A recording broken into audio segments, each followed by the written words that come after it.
Bismillahirrahmanirrahim. Assalamu alaikum students. Today we will start our discussion with the solution of MCQs for the chapter Accounting for Labor.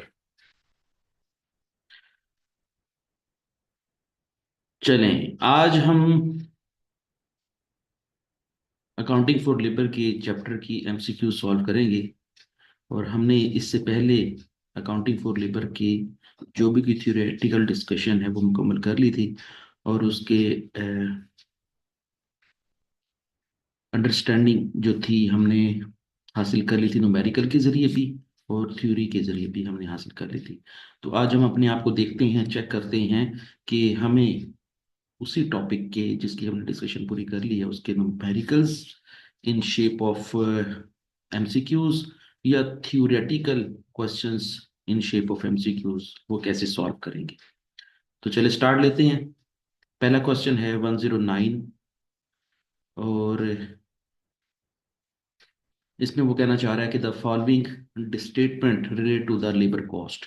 वो कहता है कि जी labour cost से मुतालिक है ये जो स्टेटमेंट है। जाहिर है चैप्टर भी लेबर का पढ़ रहे हैं तो लेबर कॉस्ट का ही क्वेश्चन होगा। फिर वो कहता है there would be an increase in the total cost for labour as a result of. अच्छा, यहाँ पर आप क्वेश्चन पे जरा तवज्जो करें। यहाँ पर मैंने इसको हाईलाइट भी किया हुआ है।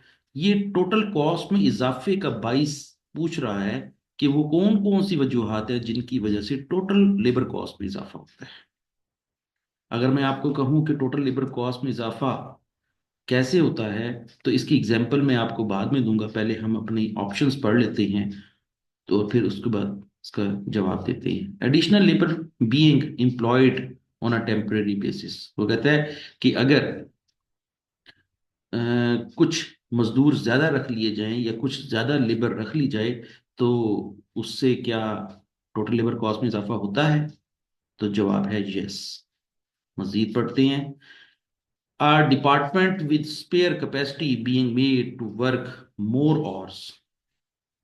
वो कहता है कि जी किसी भी डिपार्टमेंट के अंदर कोई स्पेयर कैपेसिटी अगर पड़ी हुई है, फालतू घंटे पड़े हुए हैं जिनमें काम नहीं हुआ था, तो उससे टोटल लेबर कॉस्ट में इजाफा होगा। तो जवाब है नहीं। तीसरी ऑप्शन वो कहते हैं a department which is at full capacity switched from production of one product to another product. वो कहते हैं कि एक डिपार्टमेंट है, उसकी प्रोडक्शन जो है ना वो फुल हो चुकी है, जितने यूनिट प्रोड्यूस करने थे, जितना ऑर्डर था वो हमने प्रोड्यूस कर लिया है। तो क्या यही जो लेबर है वो दूसरी डिपार्टमेंट के लिहाज से जब काम शुरू कर देगी तो क्या उससे टोटल लेबर कॉस्ट में इजाफा होगा। तो जवाब है नहीं। तो उसने ये तीन ऑप्शन दी हुई हैं, इन तीन ऑप्शंस के लिहाज से 1 2 3 सिर्फ पहली ऑप्शन ही ये बता रही है कि उससे टोटल लेबर कॉस्ट में इजाफा होता है। दूसरी और तीसरी ऑप्शन से जो है ना वो ये साबित नहीं होता। अब वो हमसे क्या पूछ रहा है, विच ऑफ द अबव इज और करेक्ट। वो कहता है कि जो अबव तीन स्टेटमेंट्स दी हुई हैं इनमें से कौन सी सही है। एक सही है या एक से ज्यादा सही है। तो हमारा जवाब तो एक ही था। तो इस लिहाज से हमारा जो जवाब है 109 के लिहाज से वो है अल्फा। तो हम अपने जवाब को लॉक करते हैं और हमारा जवाब क्या है, अल्फा। आप भी ट्राई करें। ये जवाब क्यों है इस तरह, मैंने कहा था कि मैं इसकी एग्जांपल दे करके साबित करूंगा। देखें, अल्फा जो एग्जाम्पल है उसमें ये कहा जा रहा है कि जितने ज्यादा इंप्लॉयज रखेंगे उससे लेबर कॉस्ट बढ़ेगी। बड़ी सिंपल सी बात है। अगर फॉर एग्जाम्पल प्रोडक्शन बढ़ रही है तो मजदूर भी बढ़ाने पड़ेंगे। अगर फॉर एग्जाम्पल मजदूर बढ़ा रहे हैं तो उससे टोटल लेबर कॉस्ट में इजाफा होगा। कैसे? अगर फॉर एग्जाम्पल मैं कहता हूँ कि पहले 10 लोग काम कर रहे थे और हर लेबर को जो है ना हम 100 रुपीज दे रहे थे, तो टोटल वेजेस कितनी बन गई, 1,000 रुपये। 100 × 10 तो कितनी हो जाएंगी, 1,000 रुपये। लेकिन अगर हम 11वां मजदूर रख लेते हैं तो फिर अब हमारी लेबर कॉस्ट क्या हो जाएगी, 100 × 11 1,100 रुपये हो जाएगी। तो इसका मतलब ये हुआ कि मजदूर ज्यादा रखने से आपकी टोटल लेबर कॉस्ट में इजाफा होता है। और हमने ये साबित किया कि जितने ज्यादा मजदूर रखे जाएंगे उतनी टोटल लेबर कॉस्ट में इजाफा होगा।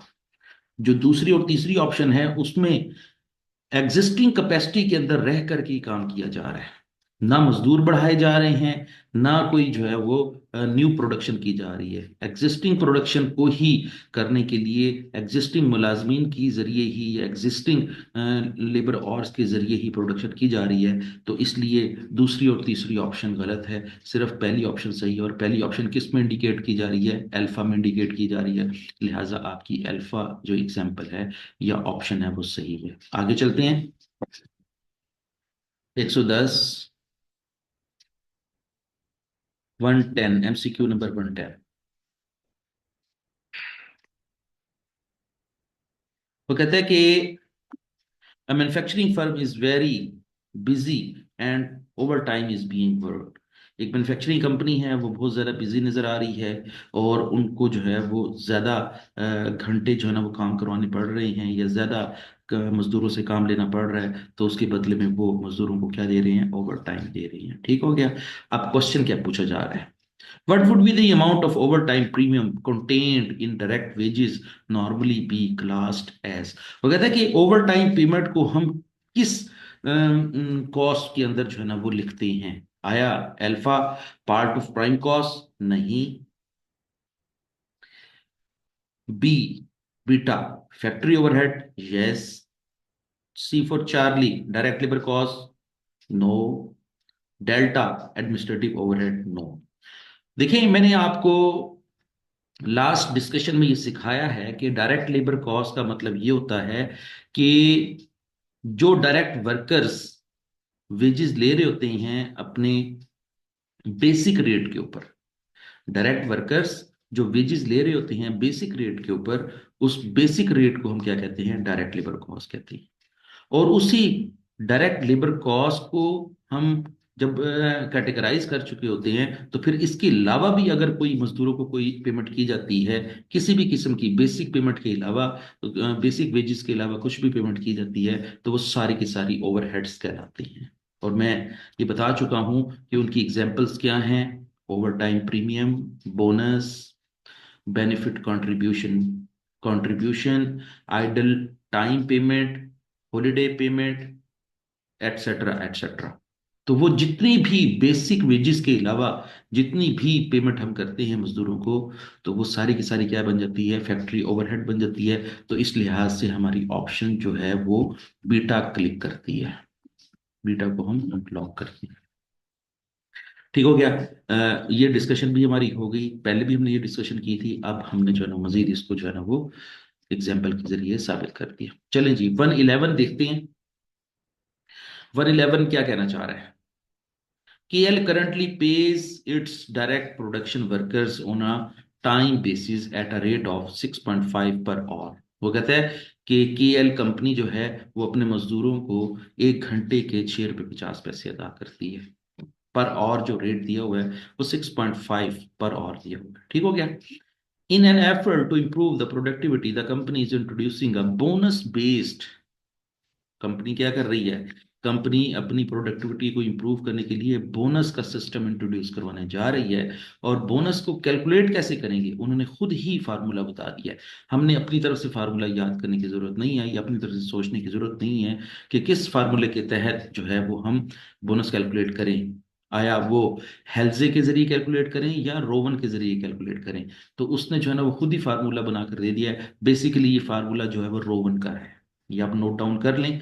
क्वेश्चन नंबर 111 में जो बोनस कैलकुलेशन का जो फार्मूला लिखा हुआ है ये रोवन का दिया हुआ है। ठीक है, उन्होंने खुद ही दे दिया है, आपको याद करने की जरूरत भी नहीं है और आपको ये भी नहीं देखने की जरूरत कि उसमें फार्मूले के कंटेंट्स क्या है। ठीक हो गया।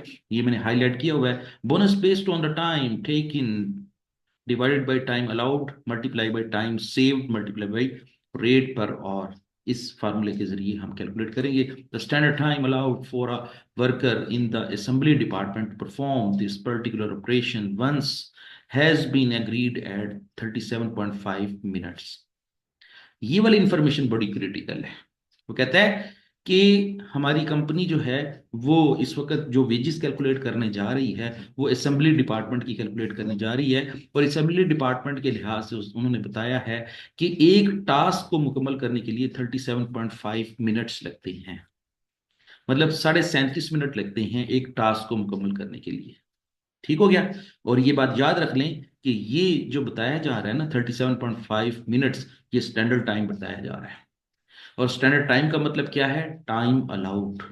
ये बात याद रख लें कि जितने टाइम में फैक्ट्री आपको काम करने का मौका देती है, या फैक्ट्री आपको ये कहती है कि इतने मिनटों में काम खत्म हो जाए, तो वो टाइम कौन सा टाइम होता है? स्टैंडर्ड टाइम होता है। जिसकी मैंने एग्जांपल आपको पिछली क्लास में दे दी है कि अगर फॉर एग्जांपल आपको कहा जाता है कि आपने ये पेपर अटेम्प्ट करना है और आपके ये पेपर अटेम्प्ट करने का टाइम है फॉर एग्जांपल 3 घंटे, तो स्टैंडर्ड टाइम क्या हो जाएगा? 3 घंटे। तो फिर उसी के साथ ही लिखा होता है ना, आपने भी देखा होगा, टाइम अलाउड। तो टाइम अलाउड का मतलब क्या हुआ कि 3 घंटों में आपने पेपर करना है, ना 3 घंटे से ज्यादा मिलेंगे, ना 3 घंटे से पहले ऐसे आपसे पेपर लिया जाएगा। तो फिर ये क्या बन जाएगा? Time allowed. अच्छा, अब यहां पर देखिए, मैं आपको एक छोटी सी चीज सिखाना चाह रहा हूँ कि यहाँ पर जो लिखा हुआ है ना, एक टास्क मुकम्मल करने में 37.5 मिनट लगते हैं, तो वो वेजिस तो पर आवर के हिसाब से दे रहे हैं। तो जब वेजिस पर आवर के हिसाब से दे रहे हैं, तो फिर इस टास्क को भी घंटों में कन्वर्ट करना पड़ेगा। और टास्क को घंटों में कन्वर्ट करने के लिए हमने क्या करना है? हमने इन मिनटों को भी घंटों में कन्वर्ट करना है। और उसका तरीकेकार क्या होगा, मैं उसके लिए फार्मूला लिख देता हूं कि स्टैंडर्ड ऑर्स की कैलकुलेशन मैं आपको सिखा देता हूं कि स्टैंडर्ड और कैसे कैलकुलेट करते हैं। स्टैंडर्ड ऑर्स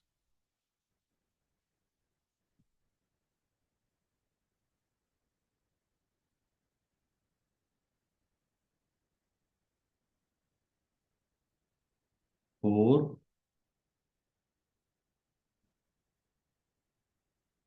यहां पर मैं एक और भी चीज आपको सिखा दूं। वो ये कहना चाह रहा है, in first week of scheme operation one employ work for a total of 44 hours. एक एम्प्लॉय ने एक्चुअली तौर पर कितने घंटों में काम मुकम्मल कर लिया? 44 घंटों में काम मुकम्मल कर लिया। और कितने टास्क परफॉर्म किए? 94 टास्क परफॉर्म किए। अब वो ये कहना चाह रहा है कि 94 टास्क के लिए एक स्टैंडर्ड टाइम होता है, और 94 टास्क के लिए एक एक्चुअल टाइम होता है। हमारे पास सवाल के अंदर जो दिया हुआ ना 44 आवर्स, ये आपका एक्चुअल टाइम है। ये क्या है? एक्चुअल टाइम है।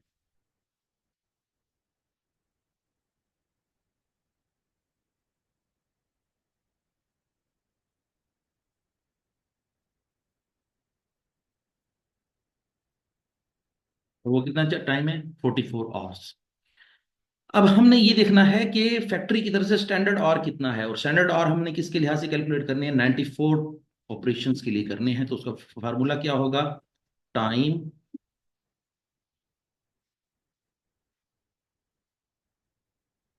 अलाउड। कितना है time allowed?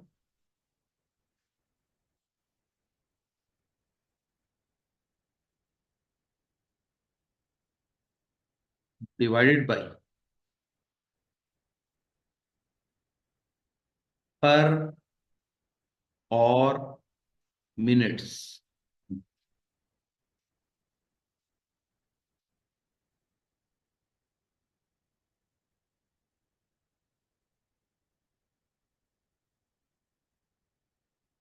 Multiply by number of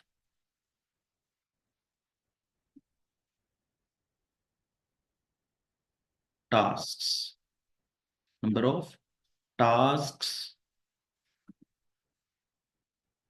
अब इस फार्मूले को पूरा करता हूं मैं। टाइम अलाउड कितना है? 37.5 मिनट्स। एक टास्क को मुकम्मल करने के लिए 37.5 मिनट चाहिए हैं। तो अगर इसको घंटों में कन्वर्ट करनी होगी, तो 1 घंटे में कितने मिनट होते हैं? 60 मिनट होते हैं। ठीक है। और हमने कितने टास्क मुकम्मल किए हैं? नंबर ऑफ टास्क कितने किए हैं? 94 टास्क किए हैं। तो जब हम इसको 94 से मल्टीप्लाई कर देंगे, तो फिर वो हमें बता देगा कि ये 94 टास्क जो हैं, उसको मुकम्मल करने के लिए फैक्ट्री ने कितने घंटे अलाउ किए हैं। तो हम इसकी कैलकुलेशन कर लेते हैं। 37.5 तकसीम 60 ज़रब 94। ये आंसर आता है 58.75। 58.75।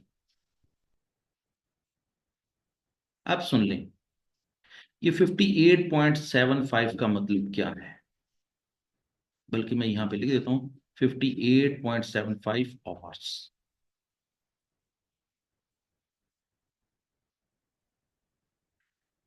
58.75 घंटों में हमें ये काम मुकम्मल करना है। और हमने एक्चुअली तौर पर कितने घंटों में काम मुकम्मल कर लिया, यहाँ पे देखें, 44 घंटों में काम मुकम्मल कर लिया है। लेबर ने काम कितने घंटों में मुकम्मल कर लिया है? 44 घंटों में मुकम्मल कर लिया है। तो अब जरा सोचें आप कि फैक्ट्री ने तो कहा था कि 58.75 घंटों में काम मुकम्मल करें, लेकिन हमने तो सिर्फ 44 घंटों में काम मुकम्मल कर लिया है।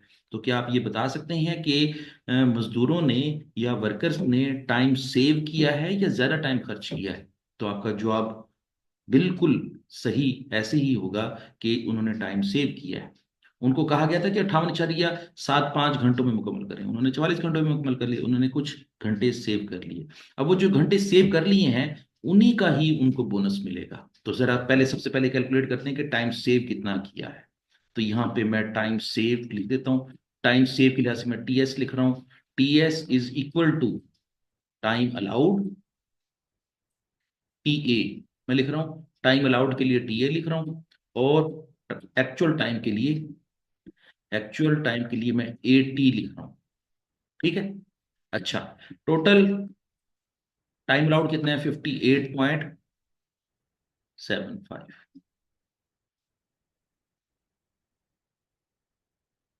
-44। तो कितना टाइम सेव किया है? 14.75 टाइम सेव किया। अब देख लें कि उन्होंने 14.75 जो है ना वो टाइम सेव किया है। अब क्या होगा? उनको एक तो वेजेस मिलेंगी 44 घंटे काम करने की। एक्चुअली तौर पर उन्होंने 44 घंटे काम किया है, उनको 44 घंटे काम करने की जो वेजेस हैं वो तो स्ट्रेट रेट से मिलेंगी, लेकिन उनको बोनस भी मिलेगा इसके अलावा। और बोनस कितने कितने घंटों का मिलेगा? 14.75 आवर्स का बोनस भी मिलेगा। और बोनस की कैलकुलेशन के लिहाज से ये जहां पे मैंने बोल्ड किया हुआ है ना, यही फार्मूला हमने यूज करना है। फार्मूला क्या होगा? Time taken divided by time allowed multiply by time save multiply by rate per hour. तो हमने बोनस जब कैलकुलेट करना है तो ऐसे ही कैलकुलेट करना है, इसी फार्मूले के जरिए ही बोनस कैलकुलेट करना है। मैं पहले आपके सामने बोनस कैलकुलेट करके दिखा देता हूं। आप भी जो है ना वो इसी फार्मूले के जरिए बोनस कैलकुलेट करें, क्योंकि आपने पिछली क्लास के अंदर भी इसको कैलकुलेट किया है। आज फिर कैलकुलेट कर रहे हैं, जरा आप भी कैलकुलेट करें, मैं भी कैलकुलेट करता हूँ। टाइम टेकन कितना है? 44। टाइम अलाउड कितना है? 58.75। और फिर क्या लिखा हुआ है? टाइम सेव कितना है? Multiply by time save 14.75 multiply by एक घंटे का बोनस का रेट कितना है? 6.5। आप ये सारी की सारी चीजों को जो है ना सॉल्व करें और मुझे बताएं कि सिर्फ बोनस कितना देंगे मजदूरों। तो चलें कैलकुलेट करते हैं हम भी कैलकुलेटर के जरिए। 44 divide by 58.75 multiply by 14.75 multiply by 6.5। तो बोनस मिलेगा 71.80। बोनस कितना मिलेगा? 71.80। 71 रुपये 80 पैसे तो सिर्फ बोनस मिलेगा उनको।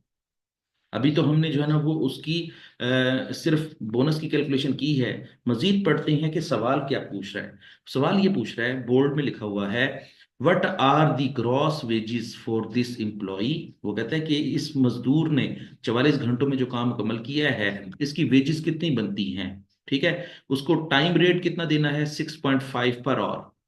और साथ ही वो कह रहा है कि उसको बेसिक पे तो 6.5 पर आवर के हिसाब से देनी देनी है, प्लस वो कहता है the productive bonus based on the time taken divide by time allowed multiply by time save multiply by rate पर। और वो कहता है कि 2 डेसिमल तक जो है ना सवाल का जवाब होना चाहिए। वो कहता है कि दो चीजें देनी है आपने, एक बेसिक पे देनी है और एक उसको बोनस देना है। तो जरा कैलकुलेट करते हैं इस मजदूर का की वेजेस क्या बनती हैं। यहां पर हम कैलकुलेट कर लेते हैं वेजेस।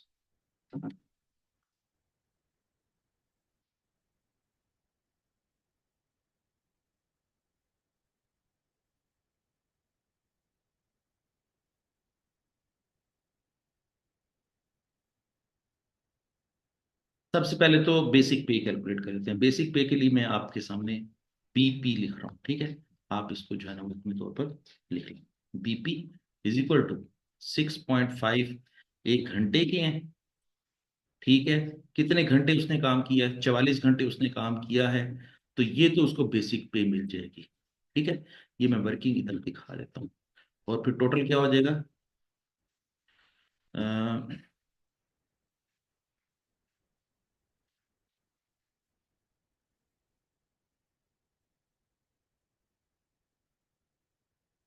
44 × 6.5, ये हो जाएगा 286 रुपये। ये क्या हो जाएगा? 286। 286 रुपये तो बेसिक पे है। अब इसके अंदर जो है वो हम बोनस जमा कर देते हैं।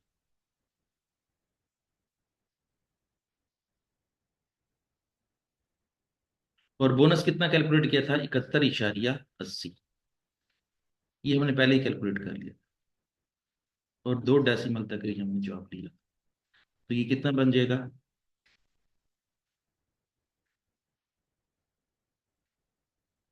71.80। ये टोटल वेजेस बन जाएगी 357.80। 357.80, ये उस मजदूर की टोटल वेजेस बन जाएंगी। तो इस लिहाज से हमारी कौन सी ऑप्शन क्लिक करती है? Alpha beta. बीटा क्लिक करती है, ठीक है। तो इसको हम लॉक कर देते हैं, बीटा ऑप्शन को। आपको इसके लिहाज से अगर कोई चीज समझ नहीं आई तो आप मुझसे पूछ लेंगे। ठीक हो गया। मेरे ख्याल में बड़ा मैंने डिटेल से, बड़ा जो है वो चीजों को एक्सप्लेन करके मैंने इसको समझाया है। इंशाल्लाह आपको ये समझ आ जाएगी। ये सारी वर्किंग आपने जो है ना वो अपनी अलग से शीट पे करनी है। जब कभी भी आपको एमसीक्यूज में इस तरह का सवाल आ जाता है तो आपने ये सारी की सारी वर्किंग अलग से जो शीट दी होगी उस पे करनी है। और आपने सिर्फ और सिर्फ कंप्यूटर में जो ऑप्शन क्लिक करनी है वो कौन सी करनी है? बीटा करनी है। चलें जी, इसे नोट डाउन भी कर लें या इसका स्क्रीनशॉट ले लें ताकि इसका आपको फ्यूचर में भी फायदा हो। मैं इसको इरेज कर लूं। चलें जी, ये तो हो गया आपका एमसीक्यू नंबर 111।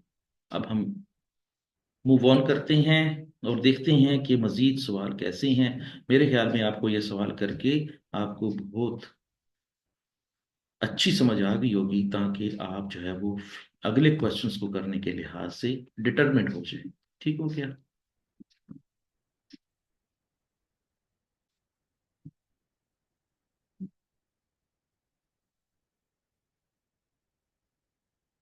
चलें जी, 112 देखते हैं। अच्छा, मैं पहले ही आपको बता दूं कि 112 में क्या पूछा जा रहा है। 112 में आपसे एंट्री पूछी जा रही है, जनरल एंट्री पूछी जा रही है। हमने पिछले सेशन में जनरल एंट्री जो है वो पढ़ी थी। और हमने ये सीखा था कि कौन सी वेजेस रिकॉर्ड करते वक्त कौन सी एंट्री पास करते हैं। तो देखते हैं जरा सवाल में क्या लिखा हुआ है। How would the cost be recorded in the cost ledger if the direct labour cost in a manufacturing company और $95,000? वो कहता है कि $95,000 की हमने डायरेक्ट लेबर कॉस्ट अदा की है और हमने इसकी एंट्री कैसे पास करेंगे। तो मैंने आपको बताया था, आपको याद होगा कि जब कभी भी डायरेक्ट लेबर कॉस्ट की एंट्री पास करते हैं तो एंट्री पास करते हैं work in process debit. Process कह लें या प्रोग्रेस कह लें, एक ही बात है। वैसे प्रोसेस कहा जाता है वर्क इन प्रोसेस डेबिट और लेबर अकाउंट क्रेडिट, ठीक है। अच्छा, यहां पर लेबर अकाउंट के लिहाज से वो सैलरीज एंड वेजेस का लफ्ज भी यूज कर सकता है। आप भी इसको यूज कर लें तो एक जैसा ही मतलब है। लेबर अकाउंट भी जो है ना वो लायबिलिटी अकाउंट होता है और वेजेस एंड सैलरीज भी जो है ना वो लायबिलिटी अकाउंट होता है। ठीक हो गया। तो अब हम एंट्री कैसे पास करेंगे? अल्फा बीटा चार्ली या डेल्टा? तो मेरे ख्याल में आपकी जो एंट्री बनती है वो अल्फा बनती है। आप जरा चेक करें, आप अपनी पिछली अंडरस्टैंडिंग को भी उठाकर देखें और जो मैंने एंट्री अब पास की है वो भी देख लें। इंशाल्लाह आपको जल्दी समझ आ जाएगी। ठीक हो गया। चलें जी, अगले क्वेश्चन की तरफ मूव करते हैं।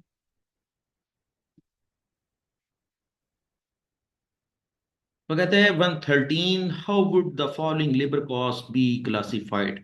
ये जो नीचे दी गई लेबर कॉस्ट हैं, ये कहाँ कहाँ पे क्लासिफाई होंगी, क्या वो डायरेक्ट लेबर कॉस्ट कहलाएगी या इनडायरेक्ट लेबर कॉस्ट कहलाएगी। ये दो कॉलम्स दिए हुए हैं, हमने इसी के लिहाज से इसको फिल इन करना है। चलें, बेसिक पे फॉर द प्रोडक्शन वर्कर्स, वो कहता है कि बेसिक पे जब कभी भी अदा की जाती है तो ये कौन सी कॉस्ट होती है, डायरेक्ट या इनडायरेक्ट। अभी मैंने थोड़ी देर पहले पिछले ही क्वेश्चन में बताया है कि जो बेसिक पे होती है वो डायरेक्ट लेबर कॉस्ट होती है। तो आप इस चीज को याद कर लें, मेमोराइज कर लें, ताकि आपको फ्यूचर में काम आ जाए, और मेरा ख्याल है आपको याद होगी। ये तो मैं अपनी तरफ से आपको जो है ना वो एक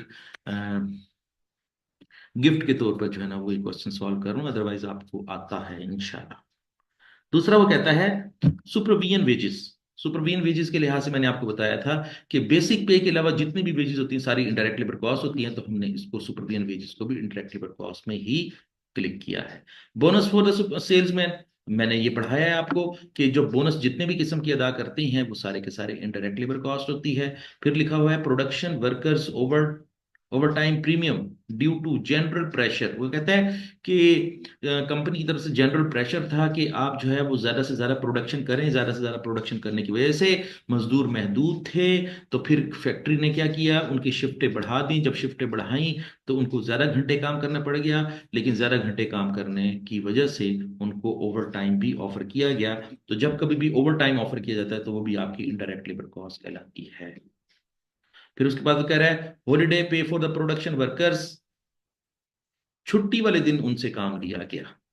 ठीक है, तो जो छुट्टी वाले दिन काम लिया गया उनको जो है वो हॉलीडे की पेमेंट की गई।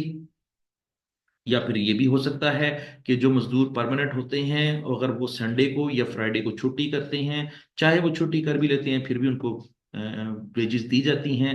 तो जिन मजदूरों को जो है ना वो छुट्टी करने की वजह से भी पे दे दी जाए या उनकी छुट्टी के पैसे ना काटे जाएं, तो उसको भी हम क्या कहेंगे, इनडायरेक्ट लेबर कॉस्ट कहेंगे। फिर वो कहता है सिक पे। सिक पे तो मैंने पहले ही पढ़ाया हुआ है आपको कि सिक पे जो होती है वो क्या होती है, इनडायरेक्ट लेबर कॉस्ट होती है।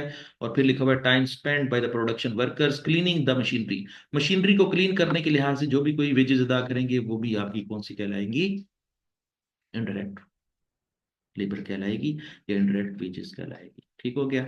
ये था आपका 113 क्वेश्चन, और मेरा ख्याल है आपको इसकी भी अच्छी समझ आ गई होगी और आपकी पिछली थ्योरी जो है वो रिवाइज होगी होगी। मैं इसको इरेज करता हूँ।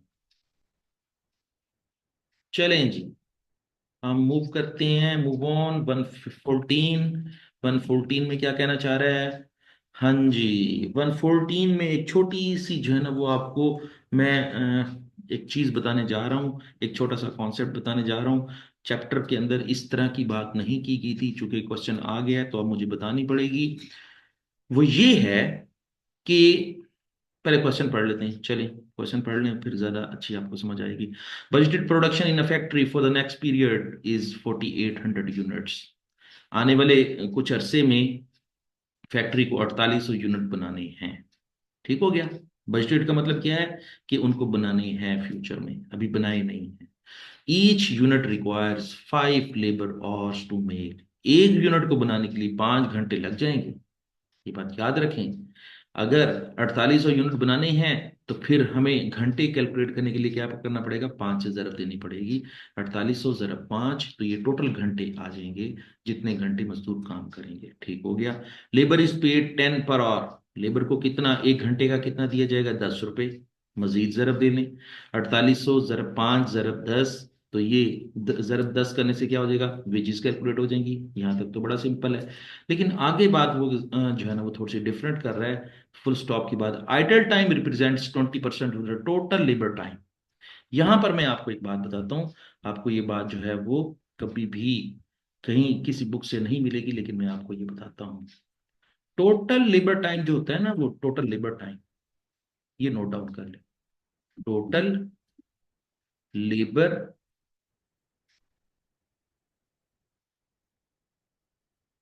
Time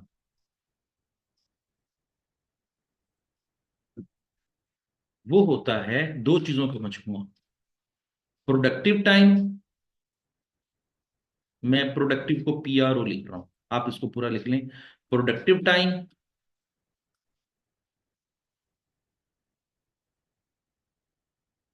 plus non productive time या आइडल टाइम। इसको आप नॉन प्रोडक्टिव टाइम भी कह सकते हैं और आइडल टाइम भी कह सकते हैं। ये फार्मूला नोट करें, फिर मैं आपको समझाता हूं। दोबारा मैं रिपीट करता हूं कि कंपनी जब कभी भी वेजेस अदा करती है ना, तो वो टोटल लेबर टाइम का अदा करती है। और टोटल लेबर टाइम दो चीजों का मजमूआ होता है, एक प्रोडक्टिव टाइम होता है और एक नॉन प्रोडक्टिव टाइम होता है। नॉन प्रोडक्टिव टाइम को आइडल टाइम भी कहते हैं। मजीद सुने, प्रोडक्टिव टाइम का मतलब ये है कि जितने घंटे लगा के मजदूरों ने काम किया है वो तो है प्रोडक्टिव टाइम। लेकिन आइडल टाइम क्या है? आइडल टाइम वो टाइम है कि जब मजदूर काम कर सकते थे, मजदूर काम करना चाहते भी थे, मजदूर जो हैं वो ख्वाहिशमंद भी थे, लेकिन फैक्ट्री के अंदर कोई ऐसी प्रॉब्लम क्रिएट होगी जिसकी वजह से काम नहीं हो सका। जैसे बिजली चली गई, जब बिजली चली जाएगी तो मशीनरी बंद हो जाएगी, मशीनरी बंद हो जाएगी तो मजदूर काम नहीं कर सकेंगे। या फिर मशीनरी खराब हो गई, या कोई ऐसा प्रॉब्लम आ गया जो कि फैक्ट्री के एंड पे था, मजदूरों के एंड पे नहीं था। तो जब कभी भी फैक्ट्री के एंड पे हो और फैक्ट्री की वजह से काम रुक जाए तो उसको हम क्या कहते हैं? आइडल टाइम कहते हैं। तो अब यहां पर आप नोट करें कि प्रोडक्टिव टाइम क्या है। मैं यहां पर आपको कैलकुलेट करके बताता हूं। प्रोडक्टिव टाइम जो है वो है 100%। वो क्या है? प्रोडक्टिव टाइम क्या है? वो 100% है। ठीक है। अच्छा, आइडल टाइम कितना है? 20%। ठीक है। आइडल टाइम क्या है? 20%, ये सवाल में दिया हुआ है। और तो फिर इसका मतलब क्या हुआ? प्रोडक्टिव टाइम तो कहीं पे भी परसेंटेज नहीं लिखी हुई, लेकिन ये हम कैलकुलेट कर सकते हैं। 100 में से 20% माइनस करें तो बाकी प्रोडक्टिव टाइम कितना हो जाएगा? 80%। क्या हो जाएगा? 80%। तो इसका मतलब ये हुआ कि अगर हम ये कहें कि अगर टोटल लेबर टाइम 100% है और टोटल लेबर टाइम कंसिस्ट करता है दो चीजों के ऊपर, एक है आपका आइडल टाइम और दूसरा है प्रोडक्टिव टाइम, तो इसका मतलब ये हुआ कि कंपनी ने जब कभी भी वेजेस कैलकुलेट करनी होती हैं तो भी अमाउंट की सूरत में भी 100% कैलकुलेट करनी होती है। अगर मैं कहूँ आपको कि प्रोडक्टिव टाइम जो है ना वो 100% है, तो वो ये टाइम की सूरत में बता रहा है। अब इसी टाइम की सूरत में लेबर कॉस्ट जो अमाउंट में कैलकुलेट की जाती है वो भी 100% होगी। अब जरा देखें, अगर मैं कहूं आपको कि 100% कैलकुलेट करने के लिहाज से हमारे पास एक ही फार्मूला है, 80% प्लस 20%। वो कहता है कि जी आपकी जो 80% वेजेस हैं, चूंकि प्रोडक्टिव टाइम की वेजेस कैलकुलेट की जाती हैं, तो अब हम इसको कैलकुलेट करने जा रहे हैं। आपने इसको, मैं यहां पर साइड पे कैलकुलेट कर देता हूँ। 80% जो वेजेस होंगी वो अमाउंट की सूरत में कितनी होगी? 4800 यूनिट जरब एक यूनिट बनाने के ऊपर 5 घंटे लगते हैं, और 1 घंटे की कितनी वेजेस हैं? 10 रुपए। तो ये बनते हैं 2,40,000। ये कितना बनता है? 2,40,000। इसका मतलब ये हुआ कि प्रोडक्टिव टाइम की वेजेस बनती हैं 2,40,000। अगर मैं कहूं आपको कि 2,40,000 जो है वो 80% के बराबर है, तो फिर फैक्ट्री को तो 100% वेजेस अदा करनी पड़ेगी। ये तो आपको पता है कि आइडल टाइम की पेमेंट भी करनी पड़ेगी और प्रोडक्टिव टाइम की तो वैसे ही पेमेंट करेंगे। तो इसका मतलब ये हुआ कि जब ये 2,40,000 पे 80% के बराबर हैं, तो इसका 20% कैसे कैलकुलेट होगा वो मैं आपको बताता हूँ। देखिए, ये है 2,40,000 है, वो कितने परसेंट के बराबर है? 80% के बराबर है। तो हमें अगर इसका 100% कैलकुलेट करना होगा तो क्या करेंगे? Multiply by 100 divided by 80। तो ये आंसर आ जाएगा 300,000, 3 लाख रुपए। ये कितना आ जाएगा?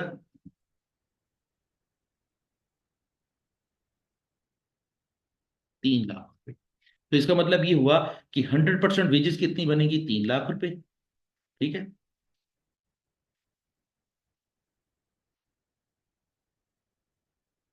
और अगर 3 लाख में से 2,40,000 माइनस कर दें तो फिर आइडल टाइम वेजेस कितनी बन जाएंगी? 60,000 रुपए।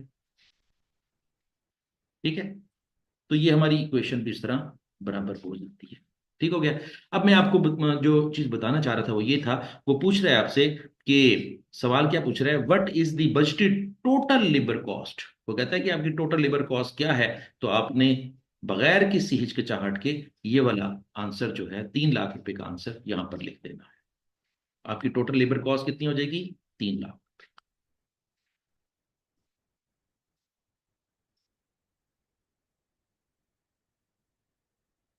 चले जी, ये मैंने बड़ा मैथमेटिकली आपको इसका बैकग्राउंड दे करके मैंने आपको समझा दिया कि टोटल लेबर कॉस्ट जो है वो दो किस्म की कॉस्ट पर मुश्तमिल होती है। एक होती है प्रोडक्टिव टाइम वेजेस और एक होती है आइडल टाइम वेजेस। अगर प्रोडक्टिव टाइम वेजेस जो है वो 80% के बराबर है तो फिर हमारे टोटल वेजेस क्या होंगी? 100%। और हमारी जो आइडल टाइम वेजेस हैं वो 20% पहले से दी हुई हैं। हमने पहले 80% के लिहाज से अमाउंट कैलकुलेट करनी है। और 80% की अमाउंट कैसे कैलकुलेट करते हैं? हम जो जिस तरह बेसिक वेजेस कैलकुलेट करते हैं वैसे ही कैलकुलेट करेंगे।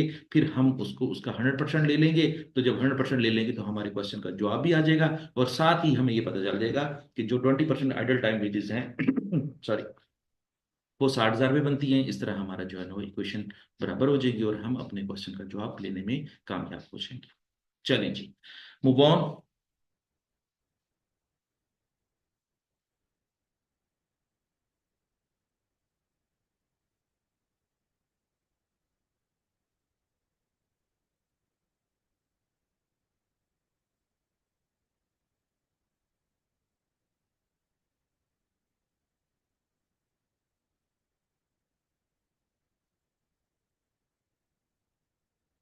115 की तरफ आते हैं। वो कहता है कि the following statement refer to the situation occurring in process queue of an organization which operates a series of consecutive process। वो कहता है कि जी आपके क्वेश्चन के अंदर ये जो नीचे स्टेटमेंट्स दी गई हैं ये प्रोसेस क्यू के बारे में दी गई हैं और एक वो ऑपरेशंस के बारे में बात कर रहा है और कंसेक्यूटिव जो है ना वो प्रोसेस के बारे में बात कर रहा है। ठीक है, 3 स्टेटमेंट्स उसने दी हुई हैं और नीचे क्वेश्चन दिया हुआ है। पहले क्वेश्चन को पढ़ लेते हैं, फिर ज्यादा आसान लगेगा क्वेश्चन के स्टेटमेंट को पढ़ने में। Which of these situations could give a rise to idle time. वो कहता है कि ऊपर दी गई स्टेटमेंट्स जो हैं, कौन कौन सी स्टेटमेंट जो है ना आइडल टाइम को रेफर करती हैं। मतलब है कि कौन कौन सी इस ऊपर वाली सिचुएशंस जो दी हैं या स्टेटमेंट्स दी हैं जो आइडल टाइम को रिप्रेजेंट करती हैं। तो अब हम देखते हैं कि वो स्टेटमेंट्स क्या हैं। Direct labour is working at below the agreed productivity level. वो कहता है कि जी जो डायरेक्ट लेबर है वो एग्रीड प्रोडक्टिव लेवल से कम काम कर रही है। इसको तो हम आइडल टाइम नहीं कह सकते।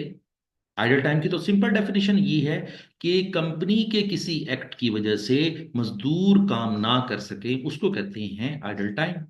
मजदूर फारिग बैठे हुए हैं, मजदूर जो मजबूरी की वजह से बैठे हुए हैं, अगर उनकी जो है वो उनको काम करने के लिए काम दिया जाता तो वो काम करते।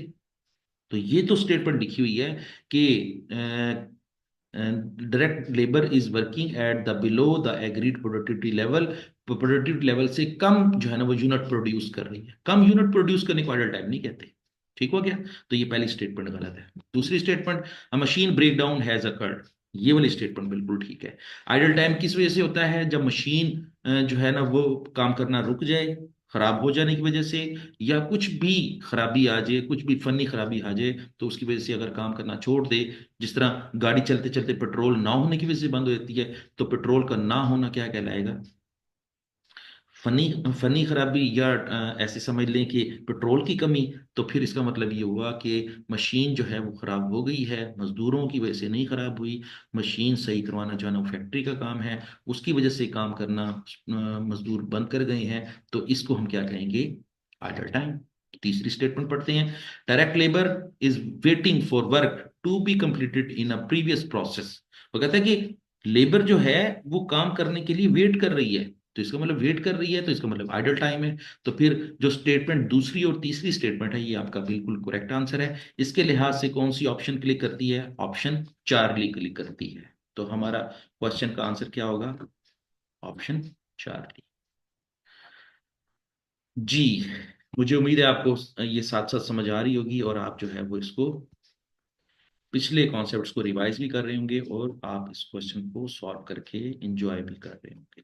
चलें जी,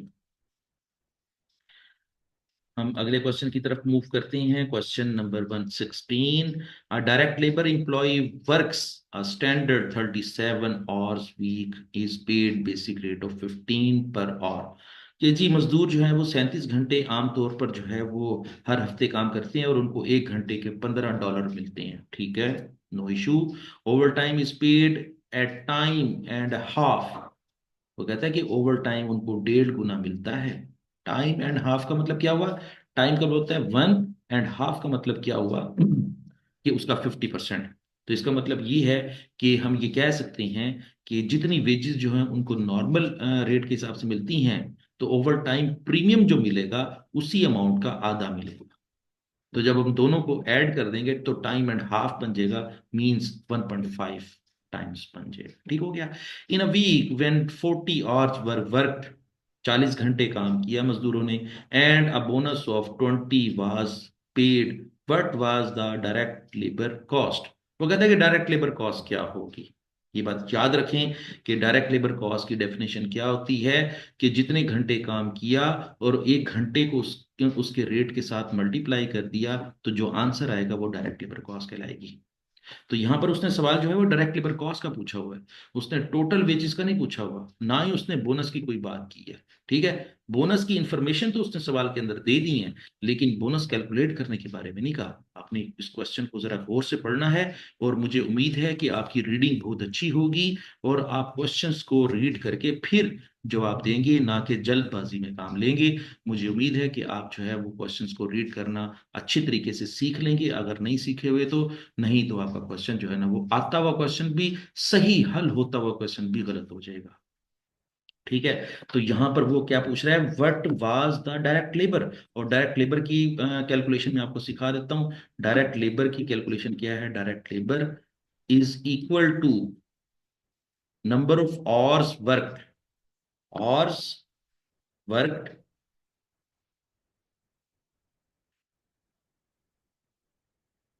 वर्कड कितने घंटे काम किया,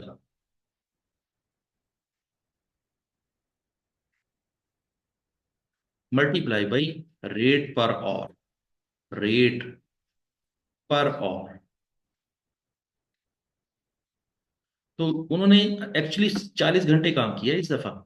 वो तो पिछला बता रहा है कि जो है वो 37 घंटे जो है ना वो काम करते हैं, या स्टैंडर्ड टाइम जो है वो 37 घंटों का है, या फैक्ट्री की तरफ से जो है ना टाइम अलाउड जो है ना वो 37 घंटों का है, लेकिन मजदूरों ने तो 40 घंटे काम किया है। तो जितने घंटे काम किया होता है उसी को ही मल्टीप्लाई करते हैं 1 घंटे के रेट के साथ, और 1 घंटे का रेट कितना है? $15 है। और अगर इसको कैलकुलेट करें तो $600 बनता है। तो फिर डायरेक्ट लेबर कॉस्ट क्या हो जाएगी? $600। और 600 के लिहाज से आपका कौन सा ऑप्शन लॉक होती है? बी, ऑप्शन नंबर बी, जिसमें आंसर है $600 जी। तो मुझे उम्मीद है कि आपको ये बात समझ आ गई होगी। हम मूव ऑन करते हैं और अपने अपने अगले क्वेश्चन की तरफ जाते हैं कि उसमें क्या लिखा हुआ है। चलें जी, आप भी अगले क्वेश्चन को पढ़ें और उसके बाद इसका जवाब देने की कोशिश करें। इंशाल्लाह आपकी ये तैयारी जो है ना वो बहुत अच्छी हो जाएगी। 117 जी, at January 1st a company employed 5250 employees. वो कहता है कि साल के शुरू के एम्प्लॉयज की तादाद है 5250, और due to expansion the number of the employees increase. और एक्सपेंशन की वजह से मतलब है कि कारोबार हमारा बढ़ गया था, कारोबार के बढ़ जाने की वजह से हमने नए एम्प्लॉयज ऐड किए। जब नए एम्प्लॉयज ऐड किए तो साल के आखिर में आपकी एम्प्लॉयज की तादाद बढ़ गई, और बढ़ के कितनी होगी? 5680 इंप्लॉयज जो है ना वो 31 दिसंबर को हो गई, ठीक है। यहीं पर मैं आपको पिछले सेशन की मैं एक बात याद करवाता हूं कि जब कभी भी आपके सवाल के अंदर लेबर टर्नओवर पूछा जाता है तो इस चैप्टर के अंदर हमें लेबर टर्नओवर कैलकुलेट करने का फार्मूला हमें आना चाहिए। और फार्मूला क्या होता है? Labour turnover ratio is equal to number of employees leaves divided by average employees multiply by 100, ठीक है। तो नंबर ऑफ एम्प्लॉयज लीव्स तो जो है ना वो हमारे सवाल में लिखे हुए हैं 360, 360 जो एम्प्लॉयज छोड़ के चले गए हैं। और हमने जब एवरेज एम्प्लॉयज कैलकुलेट करने हो तो क्या करेंगे, opening employees plus ending employees divide by 2, तो हमारे पास एवरेज एम्प्लॉयज आ जाएंगे। और एवरेज एम्प्लॉयज कैसे कैलकुलेट करेंगे, मैं जरा कैलकुलेटर घुमाता हूं, आप भी इसको घुमाएं और देखें, मुझे बताएं कि एवरेज एम्प्लॉयज कितने हैं। 5250 प्लस 5680 डिवाइडेड बाई 2, तो एवरेज एम्प्लॉयज है 5465। तो हमारा फार्मूला क्या हो जाएगा, labour turnover is equal to 360 divided by average employees 5465 multiply by 100। तो आंसर क्या आ जाएगा जी, 360 divided by 5465 multiply by 100, answer आ जाएगा 6.58। वो कहता है कि जी आपका लेबर टर्नओवर जो है वो 6.58 है। 6.58 को राउंड अगर कर दें तो वो 6.6 बनता है। ठीक है, तो अब हमारा जवाब क्या होगा, 6.6। 6.6% जो है वो आपका लेबर टर्नओवर है। इस लिहाज से आपकी जो ऑप्शन बी है वो बिल्कुल करेक्ट है। और इसी को लॉक कर दें, आपकी क्वेश्चन नंबर 117 की जो ऑप्शन बीटा है वो करेक्ट ऑप्शन है। चलें जी, मेरे ख्याल है आपको पिछले सेशन की बातें याद आ रही होंगी और आपको इसको कैलकुलेट करने के लिहाज से भी कोई इशू नहीं आ रहा होगा। चलें जी, आगे चलते हैं। अच्छा जी, वो ये कहना चाह रहा है कि ये जो डाटा दिया गया है, ये डाटा 3 क्वेश्चंस को सॉल्व करवाएगा। क्वेश्चन नंबर 118, 119, 120, 3 क्वेश्चंस को सॉल्व करवाएगा। हम भी इसी डाटे के जरिए 3 क्वेश्चन को सॉल्व करने के लिहाज से बिल्कुल रेडी जी। तो company record the following information concerning a product. वो कहते हैं कि जी ये जो नीचे डाटा दिया गया है वो कंपनी की प्रोडक्शन के बारे में दिया गया है। Standard time allowed per unit है 16 मिनट्स। एक यूनिट को बनाने के लिहाज से 16 मिनट लगते हैं। ठीक है, और एक्चुअल आउटपुट कितनी है, 720 यूनिट। ठीक है, मैं यहीं पर ही रुक के आपसे एक चीज शेयर करता हूं कि जब कभी भी हम लेबर एफिशिएंसी रेशियो कैलकुलेट करते हैं तो उसका फार्मूला हम लिखते हैं। आप भी जरा फार्मूला अपना याद करें, मैंने कल नोट करवाया था आपको। और मैंने क्या कहा था कि लेबर एफिशिएंसी का फार्मूला होता है standard time allowed for actual output divided by actual number of hours worked. Standard hours for actual output divided by actual hours multiply by 100। जब इनको मैनिपुलेट करके जब हम क्वेश्चन को सॉल्व करेंगे तो जो हमारा आंसर आएगा वो किस चीज का आंसर होगा, लेबर एफिशिएंसी रेशियो का। ठीक है, यहां पर मैं आपको बताऊं कि क्वेश्चन के अंदर कहीं पर भी standard hours for actual output का फार्मूला या इंफॉर्मेशन नहीं दी। ये वाली इंफॉर्मेशन हमने खुद कैलकुलेट करनी है। और कैसे कैलकुलेट करनी है, standard time for actual output क्या होगी, एक्चुअल आउटपुट है हमारी 720 यूनिट। और एक यूनिट को बनाने के लिए 16 मिनट लगते हैं। ठीक है, तो फिर घंटे कितने लगेंगे, 60 से डिवाइड कर देंगे तो ये जो जो आंसर आ जाएगा वो आपके standard hours for actual output आ जाएंगे। और वो बनेंगे 192 आवर्स। आंसर क्या आएगा, 192। ठीक है, तो अब हम सबसे पहले सवाल को हल करते हैं। और सबसे पहले सवाल के लिहाज से हमने क्या कैलकुलेट करना है, what is labour efficiency ratio. Labour efficiency ratio का फार्मूला होता है standard hours for actual output, वो कितने हैं 192 घंटे, और डिवाइडेड बाय एक्चुअल आवर्स, और वो कितने दिए हुए हैं 180 घंटे क्वेश्चन में दिए हुए हैं, वो हमने यहाँ से पिक कर लेने हैं। और मल्टीप्लाई बाय 100 करेंगे तो हमारी लेबर एफिशिएंसी रेशियो कैलकुलेट हो जाएगी। और मेरे ख्याल में लेबर एफिशिएंसी रेशियो है 192 divided by 180 multiply by 100। Answer आ जाएगा 106.67। 106.67 उसको राउंड किया तो 106.7 बन गया।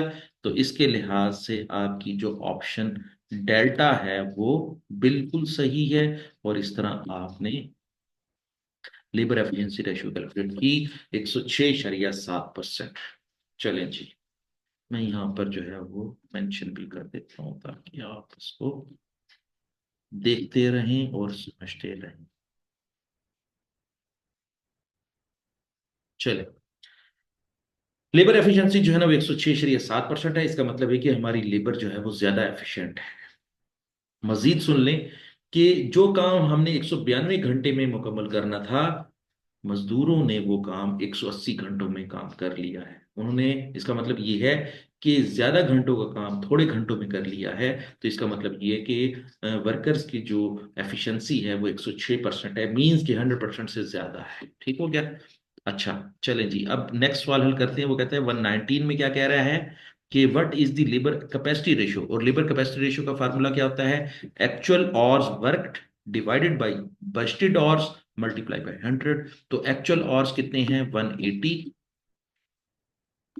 बजटेड और जो है वो सवाल में डाटे में दिए हुए हैं 185 घंटे।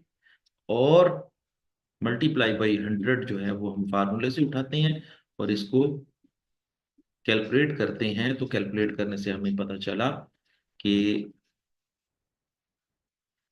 180 तकसीम 185 ज़रब 100, कैपेसिटी रेशियो बनती है 97.3%। 97.3%। ये बात याद रखें, 97.3% का मतलब क्या है?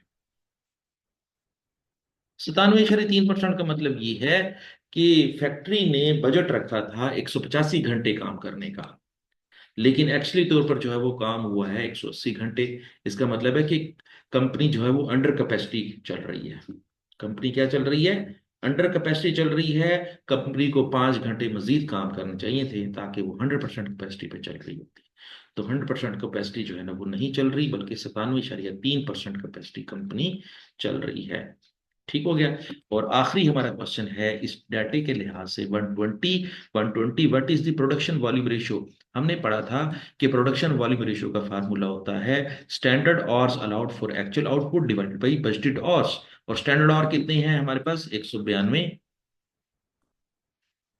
और बजटेड आवर कितने हैं? 185।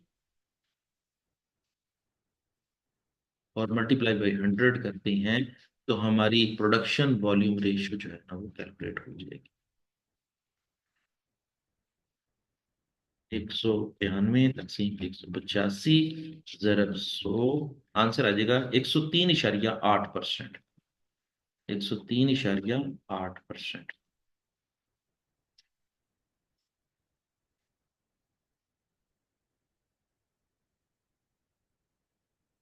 ये है हमारा प्रोडक्शन वॉल्यूम रेशियो का फार्मूला और उसकी कैलकुलेशन और फिर उसका आंसर।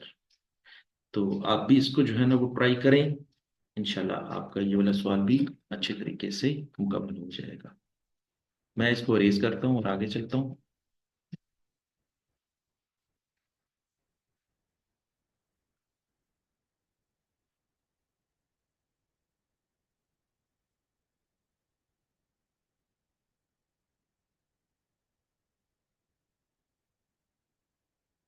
Question number 121। वो कहता है कि what is the hourly payment method being describe. नीचे 3 क्वेश्चन दिए गए हैं और तीनों क्वेश्चंस के लिहाज से आपने ये बताना है कि हर क्वेश्चन जो है वो कौन से पेमेंट मेथड को डिस्क्राइब करता है या कौन से पेमेंट मेथड की रिप्रेजेंटेशन करता है। तो पहला क्वेश्चन लिखा हुआ है this is the amount paid above the basic rate for hours worked in excess of the normal hours. यहाँ पे वो लफ्ज यूज कर रहे हैं, मैंने इसको हाईलाइट किया आपके लिए।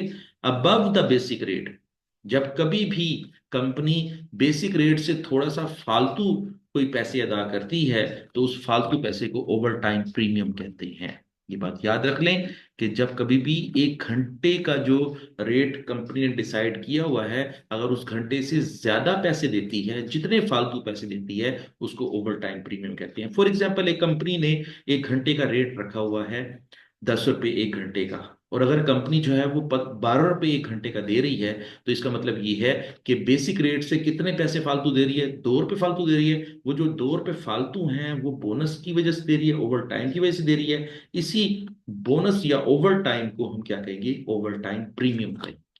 ठीक हो गया। चलिए, अब यहां पर दूसरा क्वेश्चन लिखा हुआ है, this is the total amount paid per hour for hours work in excess of the normal hours. वो कहता है कि जब कभी भी जो ओवर टाइम की पेमेंट टोटल में दिखा दी जाती है, तो टोटल का मतलब क्या होता है, ओवर टाइम पेमेंट। ना वो बेसिक रेट होगी, ना वो ओवर टाइम प्रीमियम होगा, वो क्या होगा, ओवर टाइम पेमेंट। तो जब कभी भी टोटल का लफ्ज यूज करेगा तो फिर वो क्या कहलाएगा, ओवर टाइम पेमेंट। और जब वो कहेगा कि अबव द बेसिक रेट, 1 घंटे से ज्यादा अमाउंट कितनी है, तो वो ओवर टाइम प्रीमियम कहलाएगी। ये दोनों का फर्क आप याद रख लें। ओवर टाइम पेमेंट हमेशा टोटल से जाहिर होती है, और ओवर टाइम प्रीमियम जो है वो 1 घंटे से जितने फालतू पैसे अदा करेंगे, फालतू पैसों को प्रीमियम कहते हैं। ठीक हो गया। और आखिरी सवाल है, this is the amount paid per hour for normal hours work. वो कहता है कि नॉर्मल रूटीन के अंदर 1 घंटे के जो पैसे अदा करते हैं उसको क्या कहते हैं, उसको कहते हैं बेसिक रेट। बेसिक रेट या नॉर्मल रेट। ठीक हो गया। चलें जी, आगे चलें। मैं इसको इरेज कर देता हूँ ताकि अगले क्वेश्चन मूव करें। 122। चलें जी, 122 मेरा फेवरेट क्वेश्चन आ गया है। मैंने आपको एक कॉन्सेप्ट पढ़ाया था कल के सेशन में, पीस रेट या पीस पीस रेट सिस्टम या पर पीस सिस्टम का मैंने एक जो है ना वो कॉन्सेप्ट दिया था आपको। और उसमें मैंने कहा था आपको कि there are two systems of piece work system. एक होता है स्ट्रेट पीस वर्क सिस्टम, और एक होता है आपका डिफरेंशियल पीस वर्क सिस्टम। क्या होता है, एक होता है स्ट्रेट पीस वर्क सिस्टम और एक होता है डिफरेंशियल पीस वर्क सिस्टम। और जो 122 है, ये क्वेश्चन बिल्कुल उसी के ही तर्ज का है। और हमने कल उसके लिहाज से कोई क्वेश्चन तो नहीं किए थे, लेकिन आज एमसीक्यू आ गया है, हम उसके लिहाज से हल करते हैं। और इस तरह हमारा जो कॉन्सेप्ट है मजीद स्ट्रेंथन हो जाएगा। H N H operates an incentive scheme. H N H एक कंपनी है, वो इंसेंटिव स्कीम को ऑपरेट करती है based on the differential piece work. देखिए, वो बात हो गई ना कि ये company differential piece work system जो है वो अडॉप्ट किए हुए है। Employees are paid on the following basis. वो कहता है कि वीकली आउटपुट अगर 600 यूनिट तक है, अगर वीकली आउटपुट मजदूर की 600 यूनिट तक है, तो उसको 1 यूनिट के बदले में कितने वेजेस मिलेंगी, 0.4 पर यूनिट, $40, 40 सेंट। ठीक है। पाकिस्तानी पैसों में तो उसको जो है ना वो 40 पैसे कहते हैं, लेकिन डॉलर्स में उसको क्या कहेंगे, 40 सेंट्स। तो 1 यूनिट बनाने की उसको 40 सेंट्स मिलेंगे, और अगर डॉलर में देखना चाहिए तो $0.4 बनेगा। ठीक है। एक मजदूर, यहां पर मैं आज थोड़ा सा आपको जो है ना एक डिफरेंट तरीके से बताना चाह रहा हूं, ताकि आप ये वाला जो टॉपिक है वो बड़े अच्छे तरीके से कर लें। एक मजदूर अगर 600 यूनिट या 600 यूनिट से कम यूनिट बनाता है तो उसको रेट लगेगा 40 पैसे। लेकिन अगर एक मजदूर जो है वो 600 से ज्यादा पैदा करता है, लेकिन 650 तक पैदा करता है, तो उसको रेट क्या लगेगा कि 600 से जितने ऊपर यूनिट हैं, 601 से लेकर 650 तक के यूनिट हैं, तो फिर उसको क्या रेट लगेगा, 50 पैसे पर यूनिट। ठीक है। अच्छा, फिर वो कहता है कि अगर 650 यूनिट से ज्यादा प्रोडक्शन करता है, 650+ यूनिट पैदा करता है, तो फिर उसको हर यूनिट के बदले में 0.75 जो है वो रेट लगेगा। वो कहता है only the additional units qualify for the higher rates. अच्छा, अब वो पूछ क्या रहा है, वो कहता है इन वीक 17, 17वें हफ्ते के दौरान क्या पता चला, एन एम्प्लॉय प्रोड्यूस्ड 660 यूनिट्स। एक एम्प्लॉय ने 660 यूनिट पैदा किए हैं। अब जिसने 660 यूनिट पैदा किए ना, तो उसको वेजेस कैलकुलेट करने के लिहाज से कैसे कैलकुलेट करते हैं, जरा देखें। इस 660 को तीन हिस्सों में तकसीम करेंगे। पहले 600 यूनिट की अलग वेजेस कैलकुलेट करेंगे, फिर 601 से लेके 650 तक जो यूनिट कितने बनते हैं, सिर्फ 50 बनते हैं, 50 यूनिट की अलग वेजेस बनेगी। और 650 से जितने यूनिट ज्यादा हो उसकी, वो कितने यूनिट हैं, 10 यूनिट है, 10 यूनिट की अलग वेजेस कैलकुलेट होंगी। तो तीनों को अलग अलग कैलकुलेट करने के नाम को हम क्या कहते हैं, डिफरेंशियल पीस वर्क सिस्टम।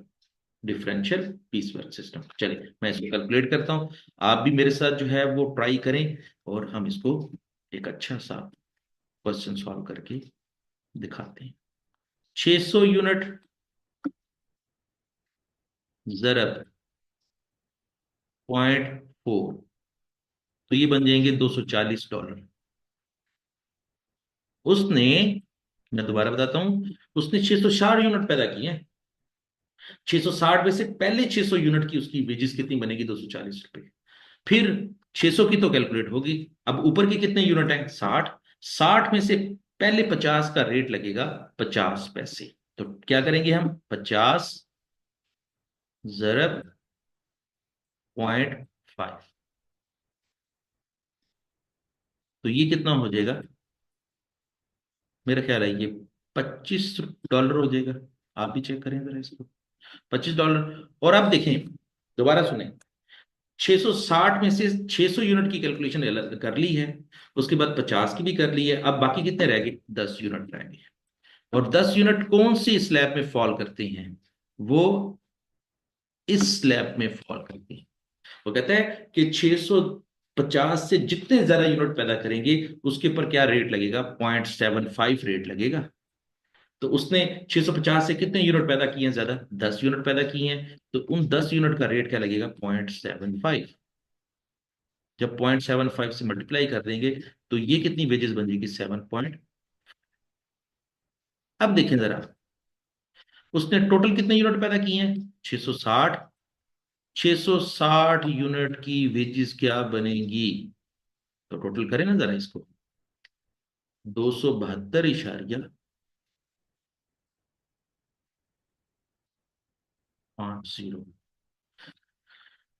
तो 272.50 के लिहाज से कौन सी ऑप्शन क्लिक करती है, ऑप्शन बीटा क्लिक करती है। मुझे उम्मीद है कि आपको ये वाला सवाल जो है वो आसान भी लगा होगा, समझ भी आ गया होगा, और आप अपने एग्जाम के लिहाज से इस क्वेश्चन को सॉल्व करने के लिहाज से बेताब रहेंगे। ठीक हो गया, आगे चलें।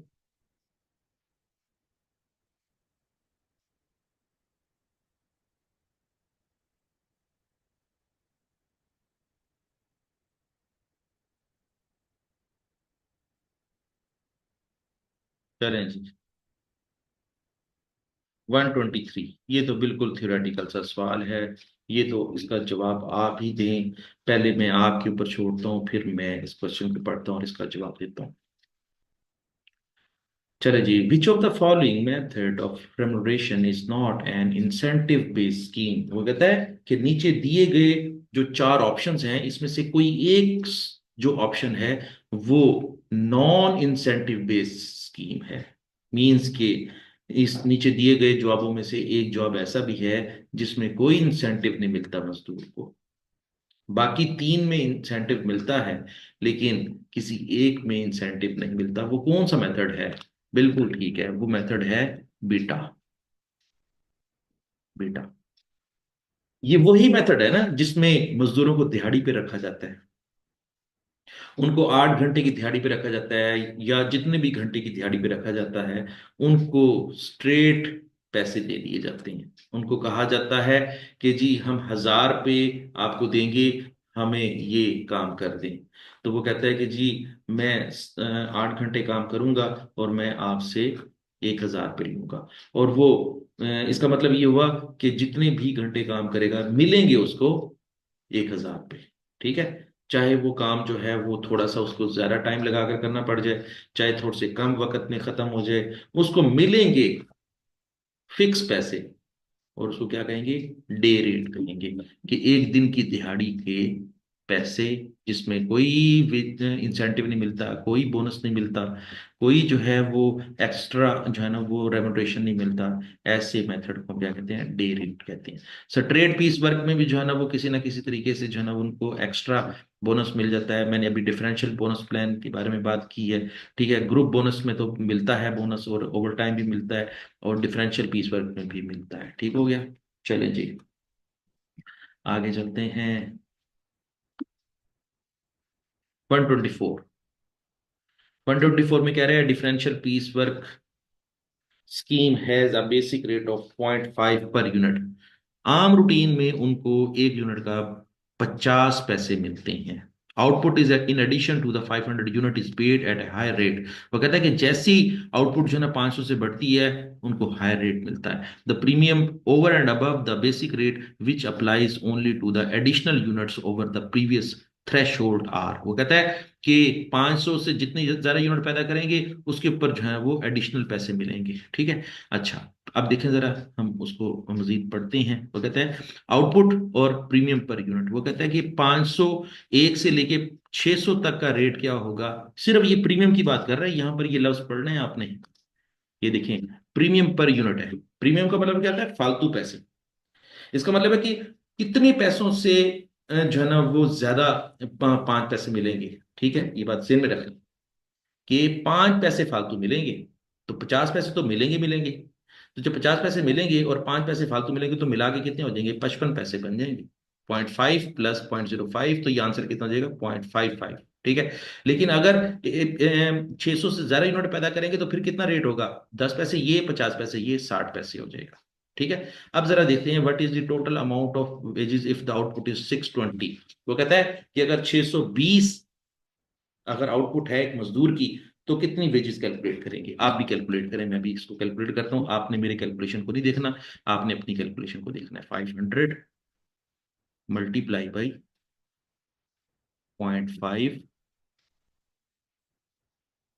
ये हो जाएगा 250। अच्छा, फिर है जी, हाँ, 100 मल्टीप्लाई बाई 0.55, तो ये हो जाएगा 55। और फिर उसने 20 यूनिट बनाई है, 20 यूनिट के लिहाज से अब उसको कितने मिलेंगे, 60 पैसे मिलेंगे। और ये बन जाएंगे मेरे ख्याल 12 रुपये बन जाएंगे। अब इन सारों को टोटल कर लें, तो वेजेस बनेगी। अच्छा, चलिए टोटल मैं करता हूँ।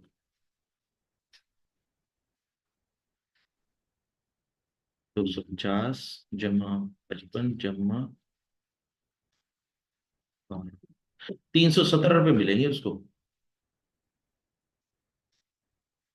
अब आप इसके बारे में मुझे बताएं कि आपको ये सवाल समझ आया या नहीं। चलें जी, तो ऑप्शन हमारी कौन सी लॉक होगी यहाँ पे, अल्फा। अल्फा ऑप्शन आपकी लॉक होगी। ठीक हो गया। चलिए आगे चलते हैं।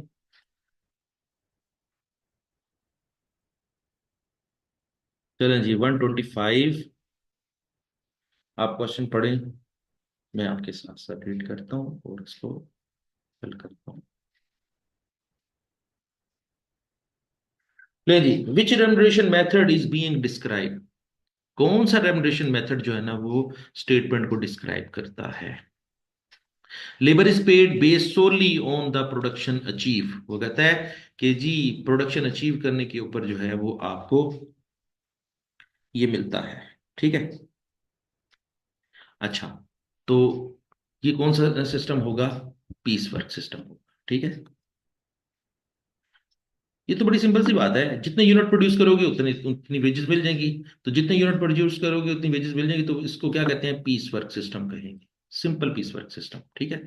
अच्छा, labour is paid extra if the agreed level of output is exceed. वो कहता है कि जितने यूनिट ज्यादा पैदा करेंगे एक स्टैंडर्ड लेवल से, जितने ज्यादा यूनिट पैदा करेंगे, तो फिर क्या होगा, उसको बोनस भी मिलेगा। ठीक है, तो जब बोनस मिलेगा तो उसके क्या क्या आएंगे, पीस रेट प्लस बोनस। ठीक है, और तीसरा क्या है, labour is paid according to the labour work. वो कहता है कि जी लेबर को जो है ना वो जो वेजेस अदा की जाएंगी वो जितने घंटे काम करेगा उसके मुताबिक, तो घंटों के लिहाज से क्या होता है, टाइम रेट कहलाता है। टाइम रेट, टाइम का मतलब क्या हुआ, एक घंटे का रेट, जितने घंटे काम करेगा उसी घंटे से उतने घंटे से उसको मल्टीप्लाई कर देंगे, उसकी वेजेस कैलकुलेट हो जाएंगी। तो ऐसे मेथड को हम क्या कहते हैं, टाइम रेट कहते हैं। तो इस तरह हमारा 125 भी क्लियर हो गया। आगे चलते हैं 126। वो कहता है which two of the following labour records, वो कहता है कि लेबर रिकॉर्ड के लिहाज से वो दो रिकॉर्ड कौन कौन से हैं जो कि may be use to allocate the cost to the various cost unit in the factory के। वो कौन से नीचे दिए गए मेथड्स में से दो मेथड हैं जो कि वेजेस कैलकुलेट करने में काम आते हैं। बड़ी आसान सी जो है ना वो इसकी तशरीह यही है कि वो कौन से दो मेथड हैं जिसके जरिए लेबर कॉस्ट कैलकुलेट होती है। तो मेरे ख्याल के अंदर ये सी एंड डी जो है वो इसका करेक्ट आंसर है। टाइम शीट के जरिए भी वेजेस कैलकुलेट होती है, मैंने आपको पढ़ाया हुआ है, और जॉब कार्ड के जरिए भी जो है ना वो, या स्वाइप कार्ड के जरिए भी जो है ना वो वेजेस कैलकुलेट होती है। तो यहाँ पर जो जॉब कार्ड है इसको स्वाइप कार्ड भी कह सकते हैं। तो सी एंड डी इसका करेक्ट आंसर है। आगे चलें। चलें अब तो जल्दी जल्दी करते जाएं, मेरे ख्याल में बहुत सारी हमने अच्छी डिस्कशन कर ली है। अब आप जो है वो ये वाला सवाल जो है वो आप मेरे साथ करेंगे।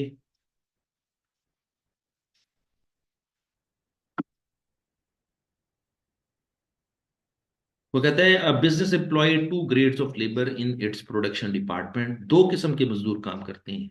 Grade A workers are considered direct labour. वो कहता है कि ग्रेड ए लेबर जितनी भी है वो सारी की सारी डायरेक्ट वर्कर्स हैं या डायरेक्ट लेबर है। ये बात याद रख लें कि डायरेक्ट लेबर का मतलब ये होता है कि ऐसे मजदूर जो डायरेक्टली तौर पर मशीन के ऊपर काम कर रहे हैं, या ऐसे मजदूर जो सिर्फ वही काम कर रहे हैं जिस चीज को हम प्रोड्यूस कर रहे हैं। मसलन अगर हम कुर्सियां बना रहे हैं तो कुर्सियां बनाने के लिए जो मजदूर रखे गए हैं उनको ग्रेड ए लेबर कहेंगे। अगर हम फॉर एग्जांपल केक बना रहे हैं और हमारी एक बेकरी है, केक बना रहे हैं, केक बनाने के लिए जो मजदूर रखे गए हैं उनको डायरेक्ट लेबर कहेंगे। और डायरेक्ट लेबर को हमने किस में कैटेगराइज किया हुआ है, ए कैटेगरी में कैटेगराइज किया हुआ है। ठीक हो गया। एंड इस पे 10 पर आवर, और उनको एक घंटे के 10 रुपए देते हैं। यहां तक अपनी मालूमात को अपने माइंड में बिठा लें। Grade B workers are considered indirect labour. ये वो मजदूर हैं जो इनडायरेक्टली तौर पर जो है वो काम कर रहे हैं, जैसे सुपरवाइजर्स हैं, जैसे क्लीनर्स हैं, जैसे सिक्योरिटी गार्ड हैं, जैसे एडमिन ऑफिसर है, जैसे अकाउंटेंट है। ये सारे के सारे कौन से हैं, इनडायरेक्ट लेबर कहलाएगी। और डायरेक्ट लेबर कौन सी कहलाएगी, जिस चीज की फैक्ट्री है, फैक्ट्री की बनी हुई है, फॉर एग्जांपल लैपटॉप बनाने की, तो लैपटॉप बनाने के ऊपर जो मजदूर रखे हैं उनको डायरेक्ट लेबर कहेंगे।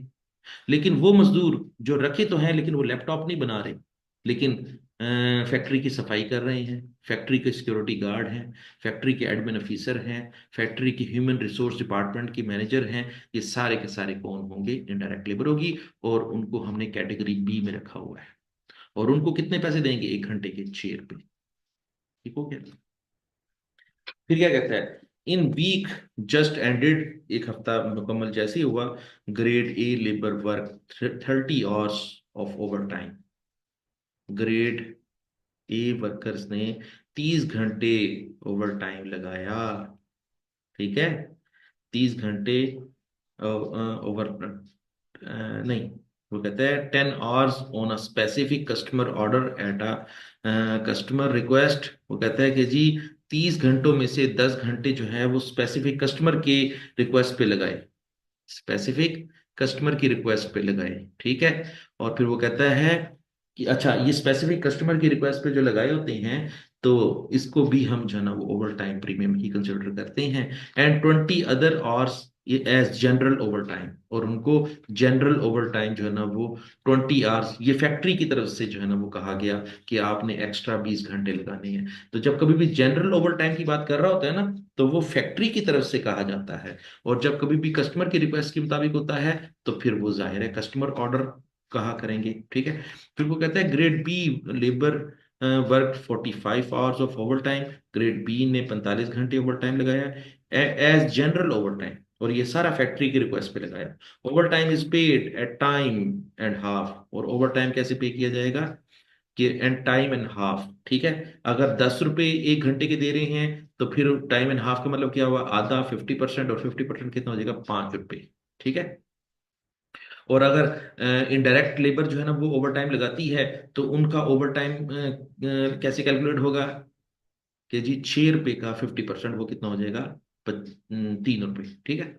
अच्छा, अब वो पूछ क्या रहा है, what would be the total amount of pay for the overtime worked in the week in this is considered to be a direct labour. वो कहते हैं सिर्फ डायरेक्ट लेबर का जो है वो आपने टोटल अमाउंट ऑफ पे कैलकुलेट करनी है, ठीक है। अब देखें जरा, उन्होंने ग्रेड ए वर्कर्स ने, मैंने यहां पर आपके लिए कैलकुलेट किया है, ग्रेड ए वर्कर्स ने 30 घंटे काम किया।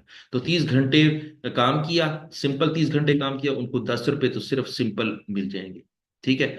और बोनस इसके अलावा कितना होगा, 50% होगा। तो क्या करेंगे, जितने जितना टाइम उन्होंने जो है ना वो कस्टमर की रिक्वेस्ट पे लगाया है वही कैलकुलेट करेंगे, 10 घंटे जरब 50%, ठीक है। 50% और 1 घंटे का रेट कितना है, 10 रुपए, तो ये कितने बन जाएंगे, 50। और टोटल वेजेस कितनी बन जाएगी, 350। तो ये टोटल वेजेस कितनी हो जाएगी, 350। इसके लिहाज से आपका जो आंसर है वो कौन सा क्लिक करेगा, डेल्टा ऑप्शन क्लिक करेगा। चलें जी आगे चलें। 128, 128 भी बिल्कुल वही सवाल है जिस तरह मैंने आपको डिफरेंशियल पीस वर्क सिस्टम के तहत सिखाया था। मैं इसको जल्दी जल्दी आपके सामने करवाता जाता हूँ ताकि आप ये सवाल जो है वो जल्दी से कर लें, और ये वाला वन टॉपिक जो है हमारा मुकम्मल हो। An employee is paid on a piece work basis, the scheme is as follows.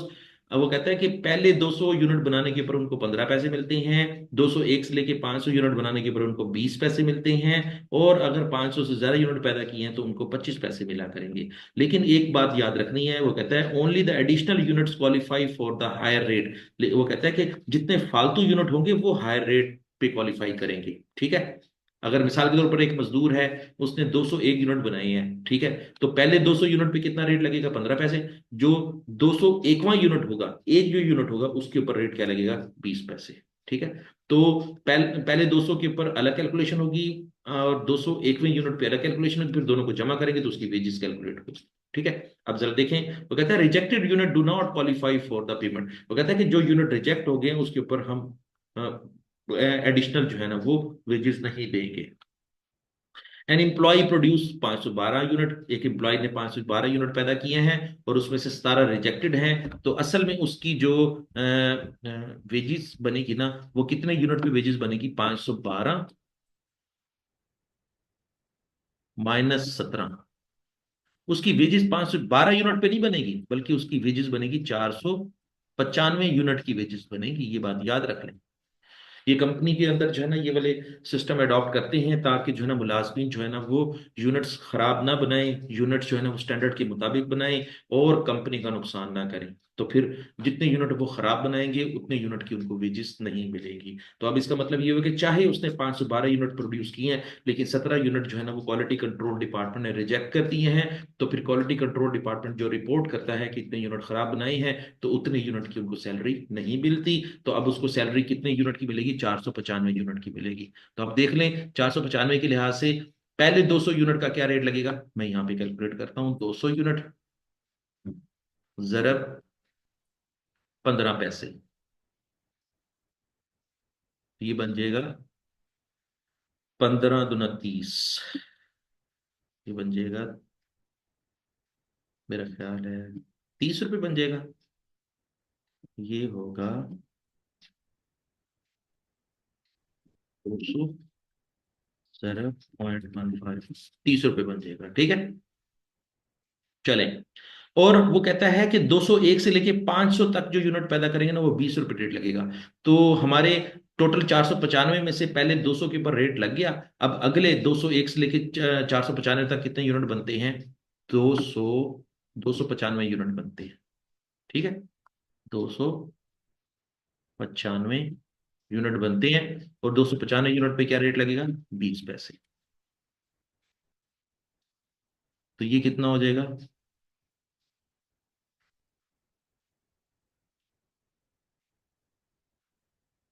295 जरब 20 पैसे, ये हो जाएगा 59।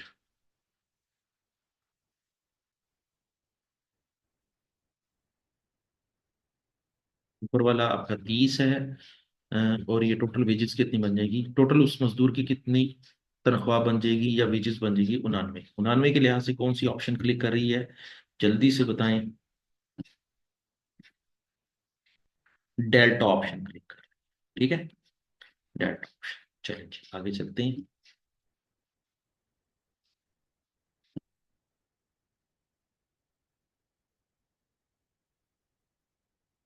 चलो जी, एक ही सवाल रह गया है, इसको भी करते हैं और हमारा ये टॉपिक बहुत ऐसा तरीके से हो जाएगा।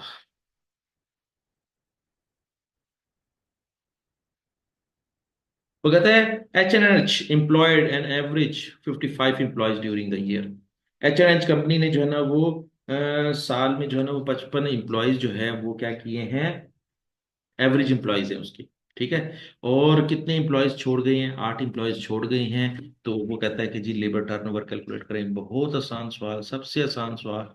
8 तक़सीम 55 कर दें और मल्टीप्लाई बाई 100 कर दें तो आपका आंसर आ जाएगा। और ये आंसर क्या होगा ये भी मैं आपको लगे हाथों बता देता हूँ। 8 तक़सीम 55 ज़रब 100, इम्प्लाइज टर्नओवर कितना है आपका, 14.55%। 14.55%। अच्छा, ये आपने जो है ना वो राउंड जरूर करना है, ठीक है, 2 डिजिट तक आंसर लेना है, तो ये आपका आंसर है। चले जी, मुझे उम्मीद है आपको जो है ना आज का एमसीक्यूज का जो सेशन था वो भी आपको काफ़ी इंटरेस्टिंग लगा होगा, समझ भी आई होगी। और आपको अपने लिहाज से ये भी श्योर हो गया होगा कि आपका ये चैप्टर कितना अच्छा तैयार हो गया है और आप एक एग्जाम के लिहाज से कितने ज़्यादा अपने आप को प्रिपेयर करते जा रहे हैं। Thank you very much. इंशाल्लाह अगले सेशन में मिलते हैं एक नए चैप्टर के साथ और देखते हैं कि हमारा एफसीएमए का कोर्स जो है वो किस तरह एडवांस कर रहा है। टिल देन, अल्लाह हाफिज। Thank you very much.